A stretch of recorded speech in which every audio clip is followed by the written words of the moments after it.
പഴയ കഥകളിൽ പറയാറുണ്ട്, ഒരാൾ ഇത്രയും വർഷം തപസ് ചെയ്തു. ആകാശത്തെ ശിവൻ പ്രത്യക്ഷപ്പെട്ടു. എന്താണ് വേണ്ടതെന്ന് ചോദിച്ചു. അപ്പോൾ അയാൾ ഇന്ന സാധനം വേണമെന്ന് പറഞ്ഞു.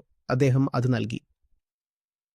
ഇത്തരത്തിലുള്ള കഥകളെല്ലാം സൂക്ഷ്മമായ കാര്യങ്ങൾ മനസ്സിലാക്കാൻ കഴിയാത്ത ബുദ്ധിശക്തി കുറഞ്ഞവർക്ക് വേണ്ടിയുള്ളതാണ്. അത്തരക്കാർക്ക് വേണ്ടിയാണ് കാര്യങ്ങൾ ഇങ്ങനെയൊക്കെ പറഞ്ഞു കൊടുക്കുന്നത്.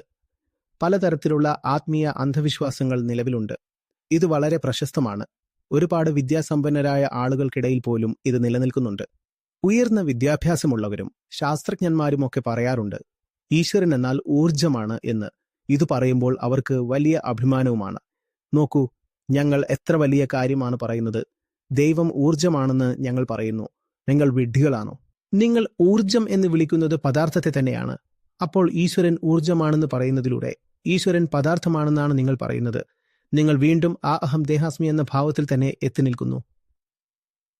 അതായത് ഞാൻ പദാർത്ഥമാണ്, എന്റെ ഈശ്വരനും പദാർത്ഥമാണ്. ഇതിൽ എവിടെയാണ് ആത്മീയത? ആത്മീയത എന്നാൽ സൂക്ഷ്മത എന്നാണല്ലോ അർത്ഥം.